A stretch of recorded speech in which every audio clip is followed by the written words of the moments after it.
Assalamualaikum warahmatullahi wabarakatuh. Innal hamdalillah nahmaduhu wa nasta'inuhu wa nastaghfiruh wa na'udzu billahi min syururi anfusina wa min sayyiati a'malina. May yahdihillahu fala mudhillalah wa may yudlilhu fala hadiyalah.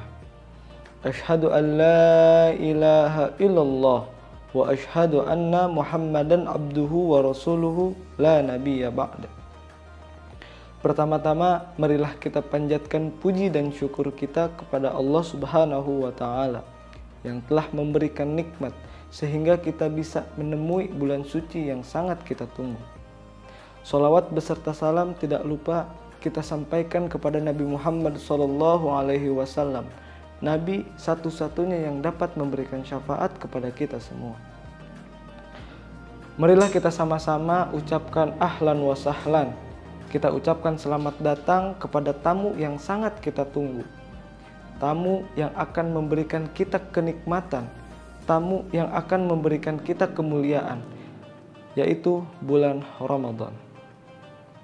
Allah sampaikan dalam satu ayat dan membuka ayat tersebut dengan kalimat Ramadan.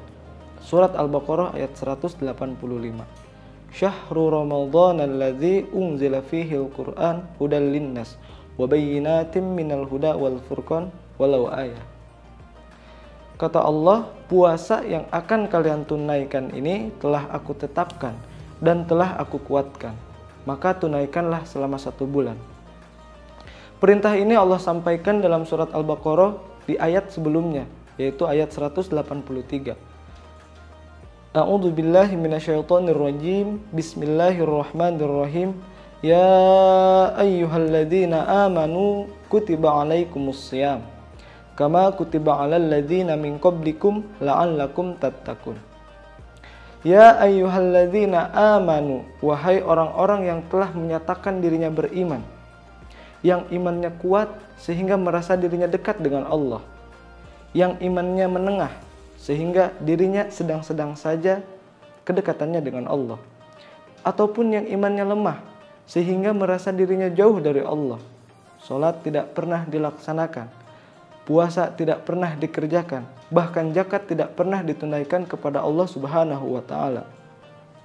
Kata Allah, akan aku informasikan satu informasi penting yang ketika dilaksanakan maka semua akan mendapatkan kesempatan yang sama, akan mendapatkan kemuliaan yang sama.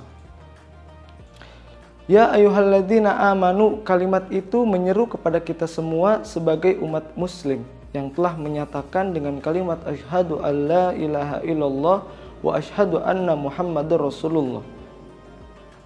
Kutiba alaikumussyam, tunaikanlah oleh kalian semua puasa dengan ketentuan tertentu, dengan aturan tertentu, dan memiliki kemuliaan yang berbeda dengan bulan-bulan yang lainnya, memiliki keistimewaan yang tidak pernah terlukiskan. Maka Allah beri nama dengan nama Ramadan. Apa hikmahnya Allah memberikan nama Ramadan? Pasti bukan semata-mata hanya untuk penamaan saja. Di dalamnya pasti terdapat keistimewaan, terdapat kemuliaan yang sangat banyak. Salah satunya yaitu Allah memberikan pesan kepada kita semua, "Hei, ini bukan bulan biasa. Ini bulan penghapus dosa, bulan pelebur dosa, sebagaimana terik matahari yang membakar seluruh benda yang terkena sinarnya." Jadi kalau misalkan Sobat Al-Mustari di sini menemui atau menjumpai suatu cahaya yang sangat panas, dan ketika satu benda diletakkan di atasnya, maka akan memanas, hancur, melebur, dan hilang. Penyebutan itu disebut dengan Ramadan. Nah, tapi kalau misalkan saking dahsyatnya cahaya itu, saking dahsyatnya sinar itu, dan ketika kita meletakkan satu benda, maka akan langsung terbakar, akan langsung hilang. Nah, itu penyebutannya adalah Ramadan. Seakan-akan Allah menyampaikan kepada kita ini adalah bukan bulan biasa, yang ketika kita ada di dalamnya, maka akan ada peluang Allah akan menghapuskan seluruh dosa-dosa kita. Hanya Ramadan, siang dan malamnya menawarkan ampunan kepada kita semua. Siangnya dalam hadis Nabi yang diriwayatkan dari Abu Hurairah radhiyallahu anhu, "Man shoma Ramadana." Kalimat Ramadan dalam hadis tersebut muncul kembali seakan-akan menegaskan kepada kita bahwa dalam konteks puasa ini Ramadan harus hadir kepada diri kita.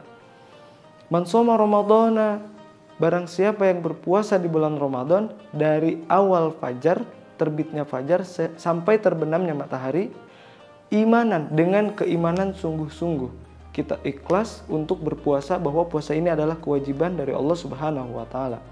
Wahtisaban, dengan perhitungan, kita hitung dosa-dosa kita yang pernah kita lakukan, di tempat mana kita pernah berbuat dosa, di kendaraan mana yang kita pernah berbuat dosa, maka istighfari dan istighfari. Ketika kita beristighfar, maka ghufirallahu ma taqaddama min dzambi. Allah akan turunkan ampunan kepada kita semua dan dosa kita akan dihapuskan. Di malam harinya, satu hadis Nabi dengan kalimat yang sama, man qoma ramadhana imanan wahtisaban ghufirallahu ma taqaddama min dzambi. Kita terbangun di malam hari untuk melaksanakan sholat.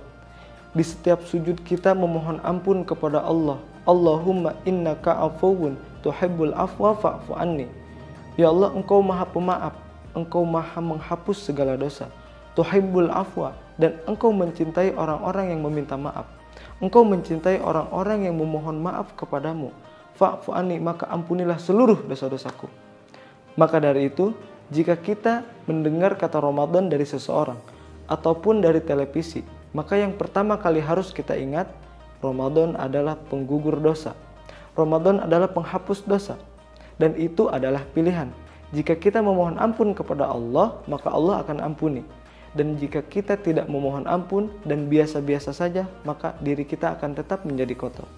Ramadan itu suci, tetapi orangnya belum tentu suci. Jikalau Ramadan tahun ini belum bisa menghapuskan dosa-dosa kita, butuh berapa kali lagi Ramadan untuk bisa menghapuskan dosa-dosa kita? Cukup sekian dari saya. Assalamualaikum warahmatullahi wabarakatuh.